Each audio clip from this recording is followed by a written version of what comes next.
We are assisting. First of all, the jurisdiction is in the town of Oneida, or the Oneida Reservation, which is also within the village of Ashwaubenon, which is also within the county of Brown. With all the resources taken up, they've asked us to be the PIO for the Oneida PD today, so that's why we're here, and that is also why there's a little bit of a delay. We apologize for that. Our thoughts and prayers go out. There was a shooting at the Radisson. The suspect is deceased. The police have shot the suspect, so there's no threat to the public.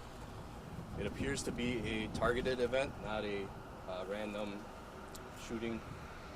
It was targeting a specific victim who was not there, but he decided to still shoot some of the victim's friends or co-workers, it appears. So he then shot two of the co-workers' friends that are also deceased, and then there's one other victim that is seriously wounded and, to our understanding, has been flown to Freighter or somewhere down in Milwaukee, so undergoing surgery. So in total we have two victims that are deceased, one victim that is seriously injured, and then the shooter himself is deceased. Our thoughts and prayers go out to the families of the victims, and we are in for a long night, obviously, but probably not as long as their night's going to be. DCI is conducting the officer-involved shooting portion of it. Oneida PD, with the help of the Brown County Sheriff's Department, is investigating the homicide portions of it. Probably expected to be there through the night at least, if not late into the morning, tomorrow morning.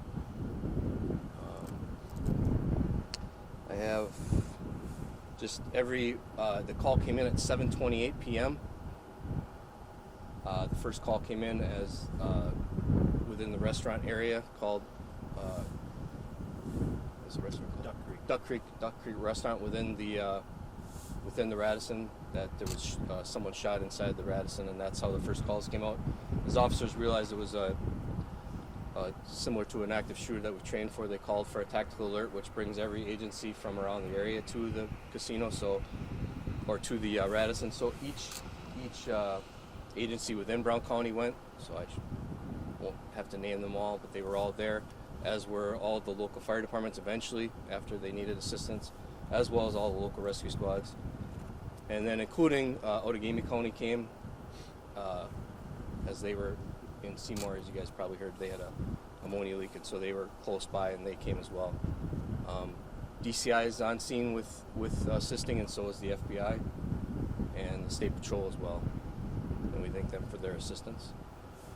And that's all we have for you right now. We'll be putting out a lot more information in the coming days, 24 hours, and probably look for some kind of joint press conference on Monday morning. We'll put something more out on Twitter if you follow the Sheriff's Department Twitter or the DCI Twitter. As far as future press conferences go, that'll be the plan.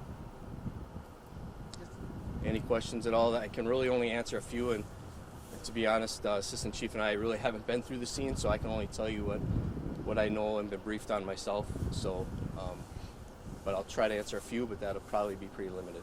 The two deceased victims, they were friends of the intended target? We think so. Okay. We think so, and it appears, or at least was an acquaintance of the intended target. Just confirming, so 3 dead, including the shooter, 1 other injured. Correct. Total of 4. 4 victims. 4 shooting victims, 3 of deceased, including the shooter. Yep, that's correct. Was the shooter a former employee at the restaurant, or who was he targeting? Yeah, we think so, but again, it's pretty fluid, and we're not 100% sure. I wouldn't want to put that out, but it appears there's some relationship that had to do with employment. Whether or not they all work there, we're still working on. Do you have any information on the weapon that was used? I don't have any weapon information.